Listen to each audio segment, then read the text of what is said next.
item 11, which we'll do, and then we'll break for lunch. So, That's the site. on the vote, Anthony, Letitia, Marion, What we've got is table, please.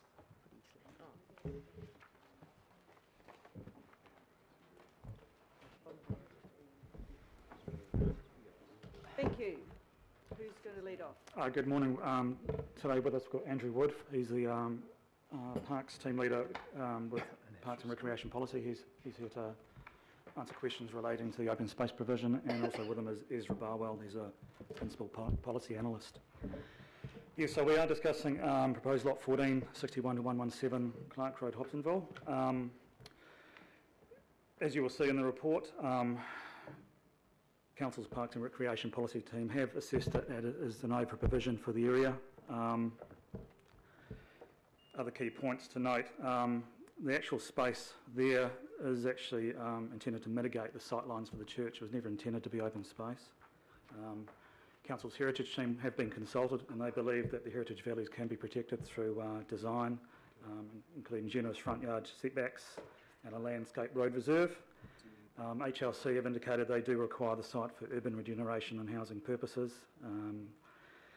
If HLC do acquire the site, they will fund the park development, roading infrastructure costs and consequential OPEX moving forward. A proposed transfer to HLC will achieve housing outcomes for the Auckland region for both the Crown and Auckland Council. Thank you, Anthony. Marion, you got to add anything? That's Tisha. Gosh, it must be a good day with names, isn't it? That's Marion's sister. I'm missing my screen. Marion has an Irish accent. Yes, I'm Marion's non-Irish sister. Nothing further to add, Madam Chair. Okay, so questions then from councillors. Councillor Watson. Watson.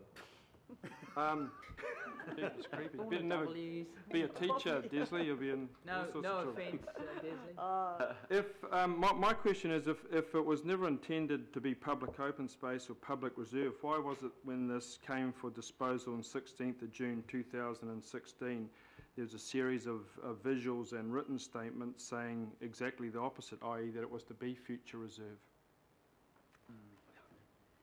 Through the Chair, I think the Chair of the local board has already alluded to the fact that there had been conversations at the time about keeping it as open space to enable that to protect the line of sight to the church and the cemetery.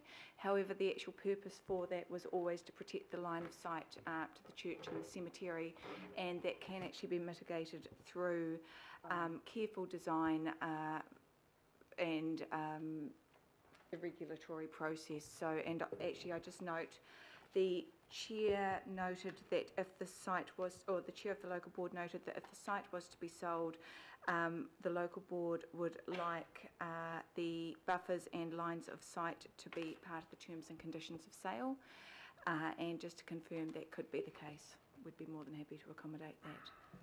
Okay, I mean, thanks, Letitia. I mean, I just again, I mean, point number 10, we have it there in black and white that it was intended to be retained by council for open space purposes. So I think certainly in terms of the community, that was their expectation.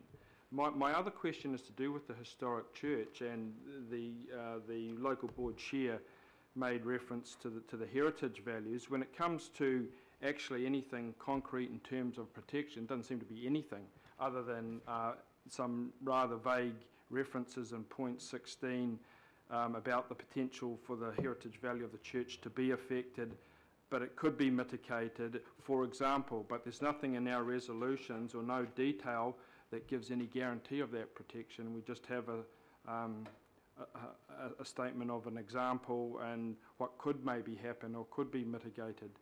Is there any reason why the council heritage advisors haven't come up with something to be added to the resolution that might give us a little bit more security with that heritage value being protected if it is to go through? Through the Chair, this is normally an operational matter that would be negotiated as part of the terms and conditions of sale.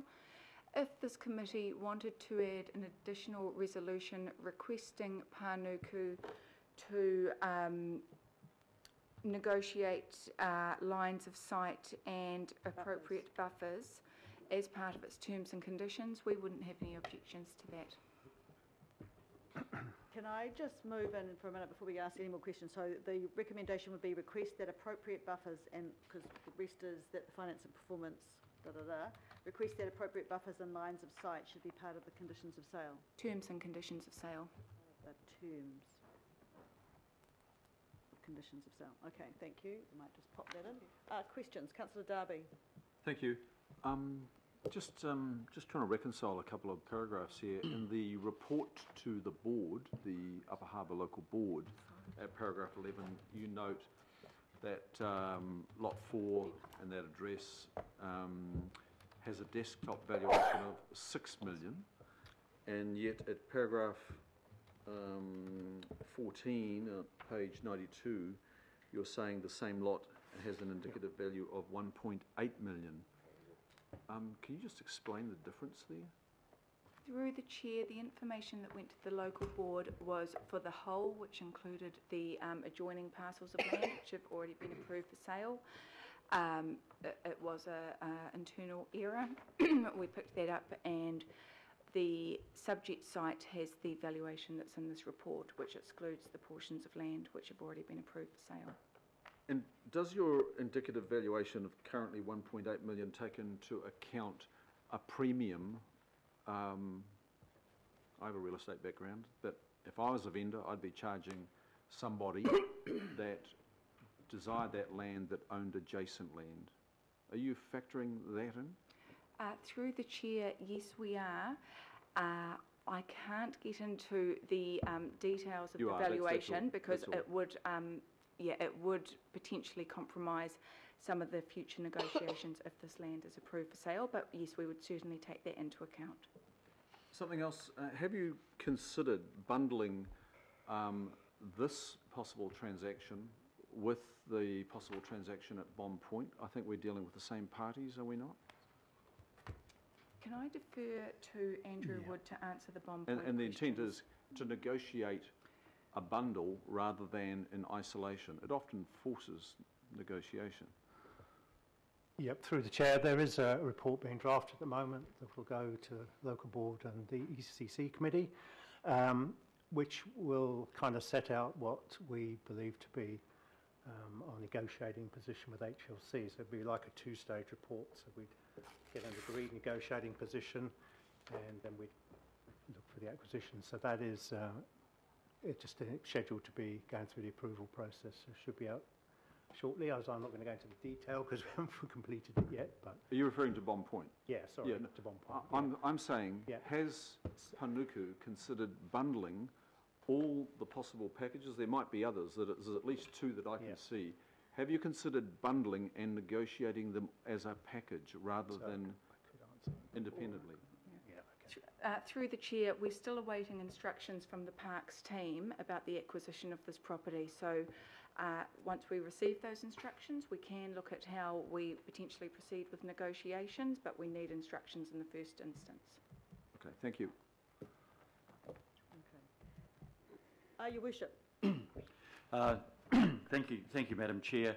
I just want to thank Lisa for her, I thought, very, very fair presentation of the case. I think, you are obviously representing your local area, which is your responsibility, but also representing the obligations on all of us to be fair to everybody. So my question arises out of that.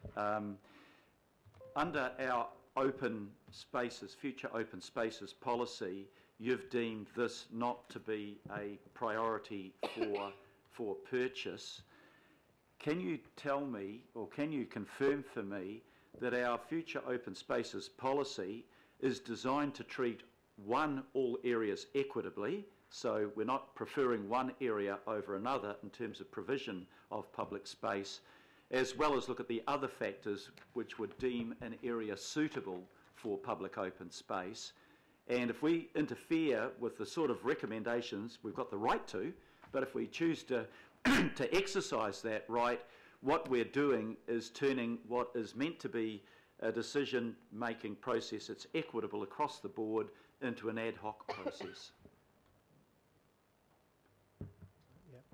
Yeah, so the open space provision policy is applied to all our assessments of open space provision, so it is applied across the whole region.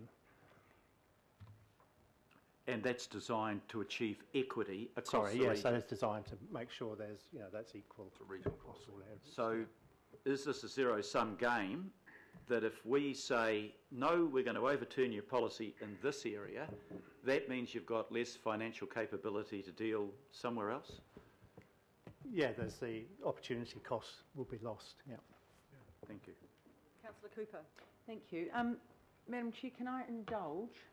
I've just seen this map because I do struggle with this because, I live fairly locally and I do a lot of walking, cycling in this area, but when I look at a map like this and see how much green there is, yes, I understand in the Upper Harbour Local Board there's a lot of growth, but in this area in particular, we've got huge, it's up there, good. Good, we have got that. I can't see it though, Madam Chair. It's not on that both side, sides, but unfortunately. when you look at that great big green, see the concentric circles Can you put it on? and the huge green area, and there's a little, and the red dot is the triangle. And then you've got, with another 400 metres, the Hobsonville Memorial Park. And so that gives me more comfort because it does worry me, and I know that people have talked about that, but I don't feel that's a safe place for a park.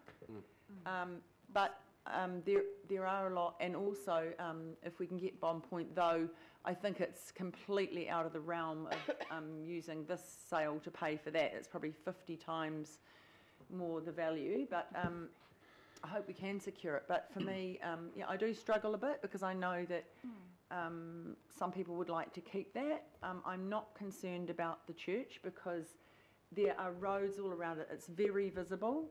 We've got quite wide roads there. It is still easy to see, and there's a lot of protections around that. If we can get a developer agreement around that, I'd be comfortable with that.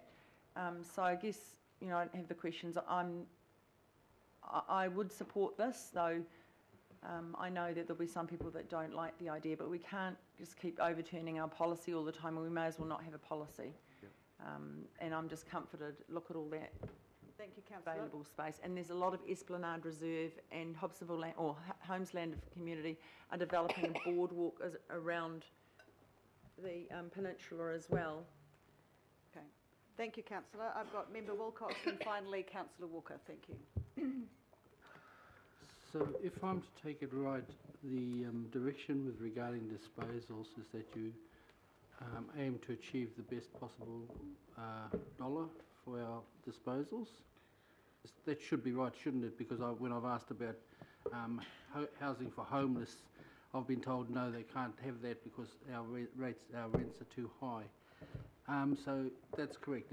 It's about the dollars, isn't it? As much dollars as we can. Is this correct? Yeah, through the chair, we would seek the greatest return for council. Thank you. Then, Through the Chair, if I could just back that up. In this particular instance, we would also seek to achieve a housing outcome in line with Auckland Council and the Crown's policy to increase the provision of housing in the Auckland region. yeah, okay. Well, that closed off the homeless one then. So then shall I go to, you are aware that this was Crown land. You've said that in the report. Is that correct? Yes, through the chair, yes. So you're aware then that Crown land was taken and sold to the Waitaki, or was it given? I'm not sure. Through the Chair, if I could go through the history of this land, it is quite complicated. So originally 22 hectares of land was acquired between 1950 and 1958 from Mr. Harry Woods. He was a farmer. It was acquired by the Crown for defence purposes. It was acquired in accordance with the Public Works Act, not the current Public Works Act 1981, but the previous Public Works Act of 1928.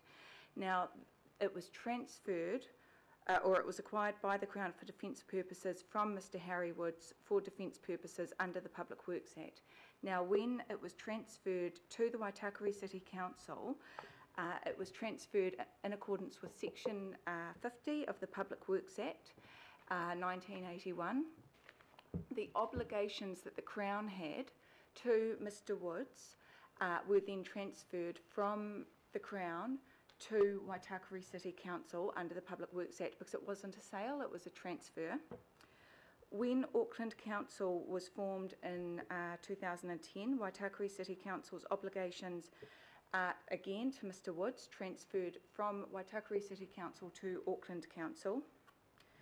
If this land is no longer required for a public work, the offer back would be to Mr Woods, but that's actually, or to his immediate successors.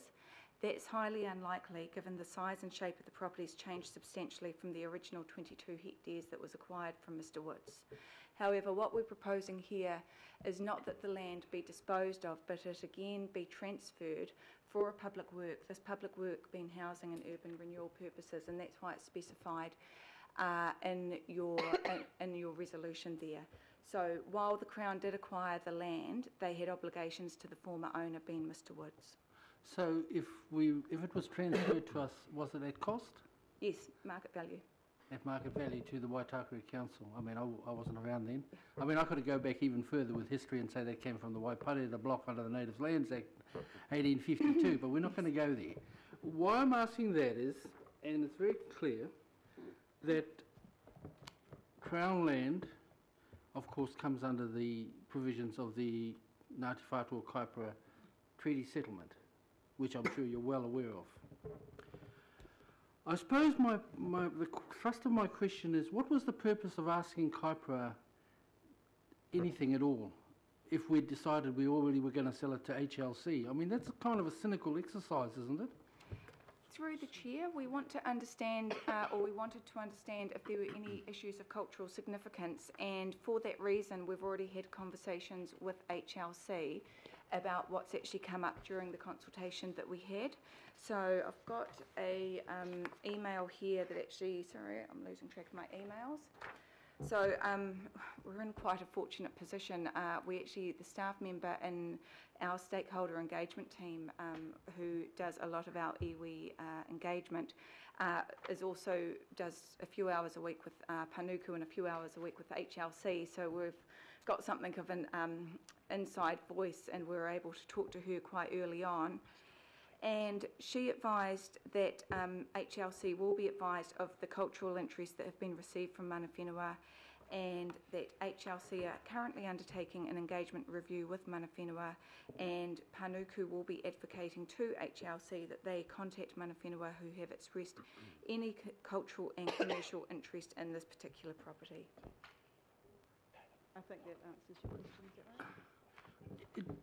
It does and it doesn't, because what we're saying to them, well, you know, we're talking with the, I mean, that's a deal that's going on between HLC and yourselves, and Panuku being the Auckland Council. I suppose the thrust of what I'm saying is, what was the real purpose in asking Kaipara, who have RFR and who also in their settlement were refused that land? What's the purpose of saying to them, well, we're going to say that you wanted commercial interest on a file that's going to go where? Once we've sold it, that file will just go down into the Auckland Library, won't it? And that's the end of the story. I'm just finding this kind of a little bit cynical in the whole exercise. Is if we weren't going to go back to them and say, look, we've sold it, we're going to sell this to HLC, and you know, we're just asking you for your comments. I mean, I can understand that, and we only want your cultural. But if you're going to them and they're saying, well, we've got commercial things, and you're going, oh, well, we're going to put it on the file, and then it'll go in the, you know, I'm just kind of finding that a little bit hard to wear, because it's already come on top of something that's already been refused them once before through machinations of the Crown. And I'm just struggling to find out how we're going to get over this. That's not going to cause an offence, because basically it does cause an offence to me where I see that we've gone to them and said, yeah, we're going to put that logic seed down, we're going to put it in the library. I just don't see that as creating the air that's required, and as far as Utu's concerned and the Muru kaupapa. Through the Chair, we go out to every iwi in the region, because we don't want to rely simply on the historical records that we have on file, so we want to be as comprehensive as possible. So we go out to every iwi in the area and say, please tell us if we've basically missed anything, if there's any cultural interest that you have in this land. We also go out and explain what it is, if there is a proposal for the site, what it is that's proposed for the site. And in an instance like this where it has been transferred or proposed to be transferred under Section 50 of the Public Works Act, there's still an opportunity for HLC to work with the impacted or interested iwi groups, and we will pass that information on to HLC. Okay, I think leave it there. I think you make a point though, and I think that's something that needs to be taken up. The tokenism also to start being asked. I think I see exactly where you're coming from, but I think from today, for the situation that we've got at the moment, if it's all right with you, I'd like to move on. But I think we should take out your point. All right. I had a final question from Councillor Walker. Sure. A couple of questions. First off, what is the open space provision in the Hobsonville area with and without Bomb Point?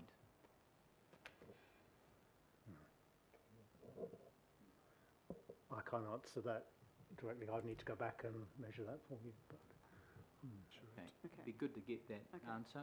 The other I can question. tell you what we're requiring, but I can't tell you that at the moment. Okay, I'll come back. Sorry. The other question I've got just goes to the, I'm assuming, realignment of Clark Road.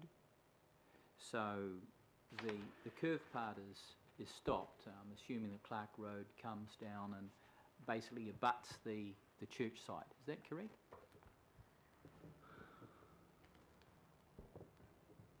Sorry, the church site is on a different road, Scott Road. Through the chair.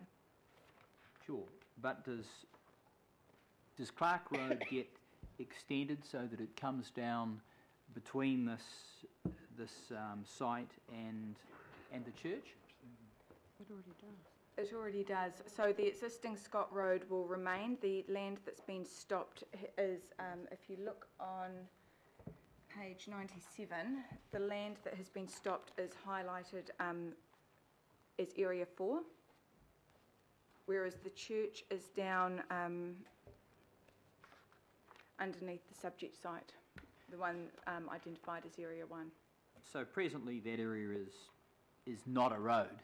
It's not used as a road, the No. area that's abutting the church, correct? Yes. Through the chair, yes, it's a road. It's an existing road, the stopped road. Sorry, I don't know if it's possible to get the image up on the screen. It would be helpful to point it out. Is it possible to get the image from the report up on the screen? Yeah, Tam, it's on page 97. The agenda? Yeah. Just why that's coming up, do I have a seconder for this item? Thank you, Deputy Mayor. And Councillor Watson, thank you.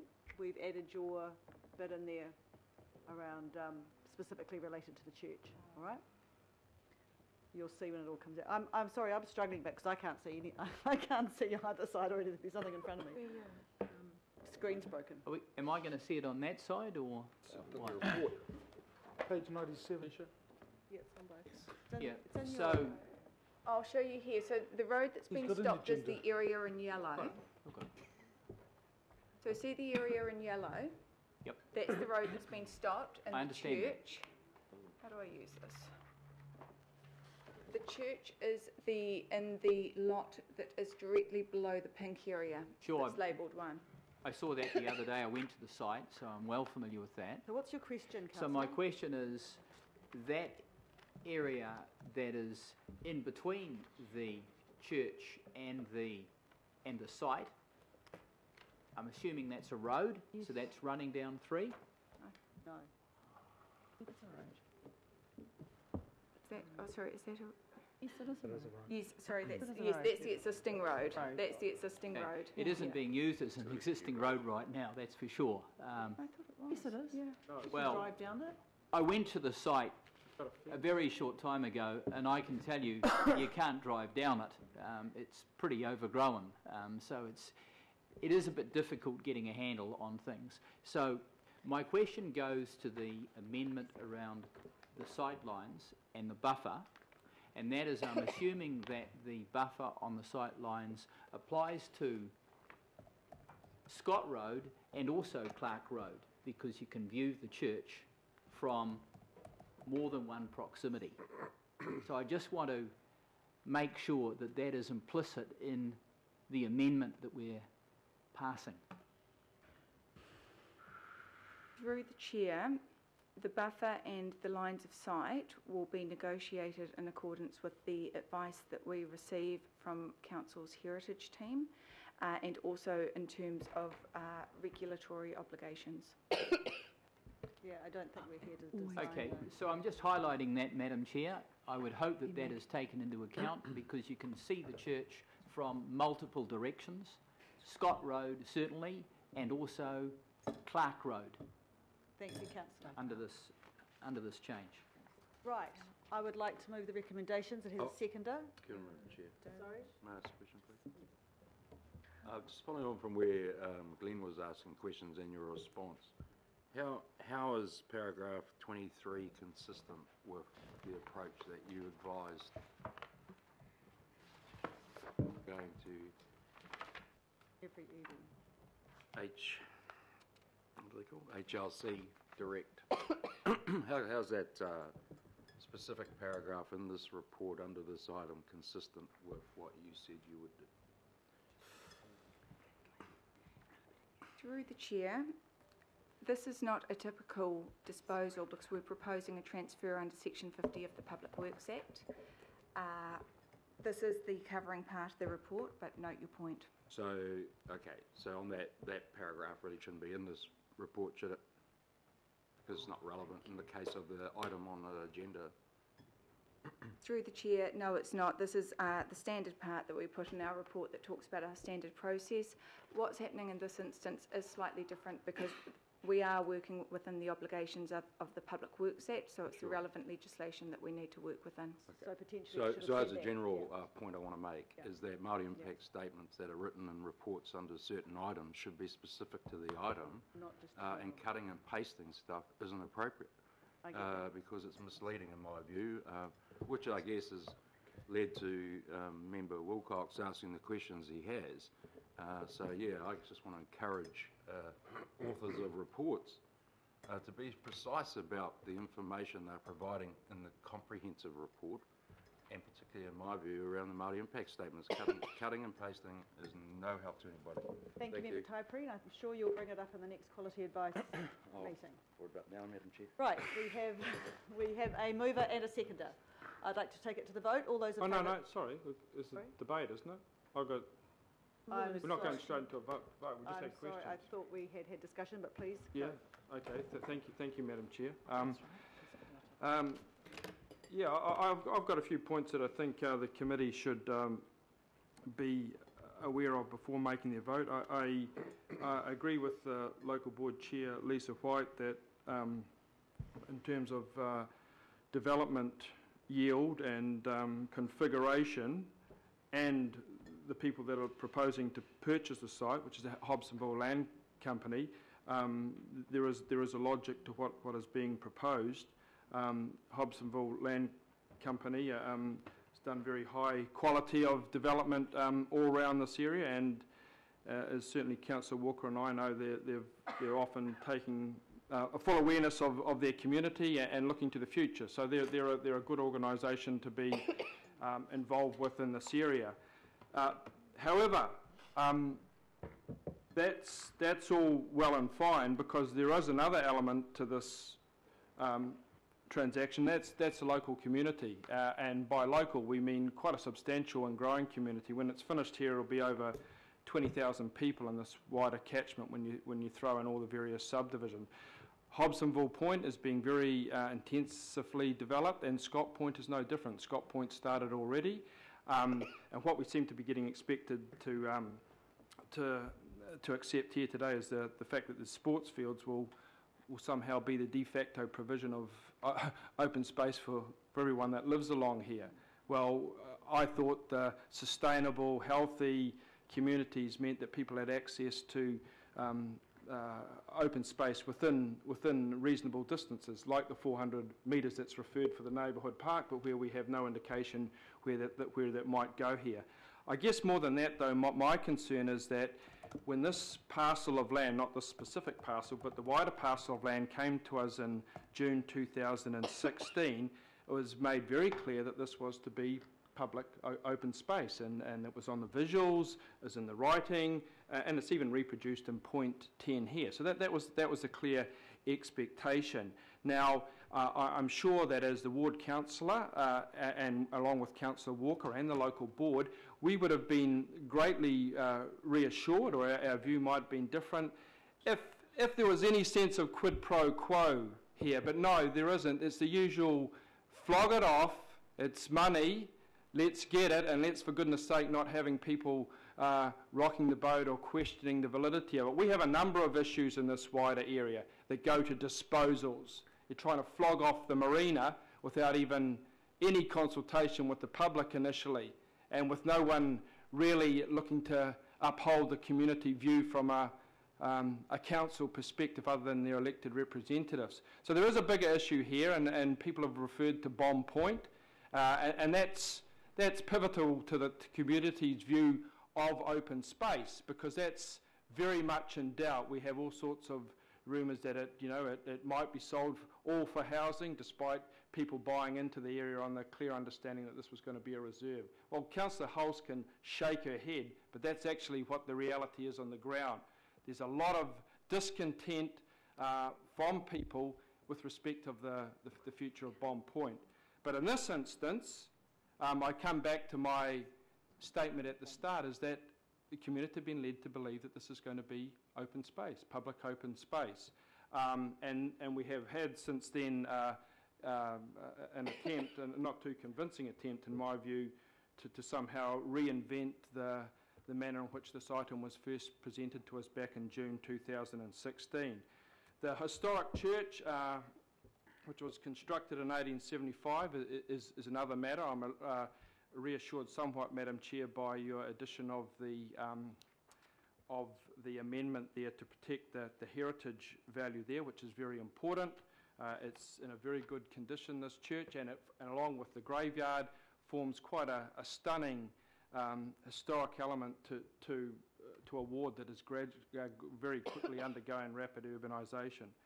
So, Madam Chair, in light of all that, in light of the fact that the community have been led to believe that this is open space, in light of the fact that there is no real attempt made to provide any sort of quid pro quo in this instance, none at all, just kind of sort of vague assurances to things being okay when we know that they're not. I can't support it. I would say that the Hobsonville Land Company are a very admirable organisation in terms of the way they conduct their business, so that is reassuring of a sort, but it doesn't go to addressing my fundamental concerns, and that's why I won't support it. Thank you. Thank you. And Wayne, you've asked. Just very quickly, Madam Chair, want to agree with the comments that Councillor Watson has made, and put this in the larger context, and that is that this is one of the most intensive housing areas in New Zealand.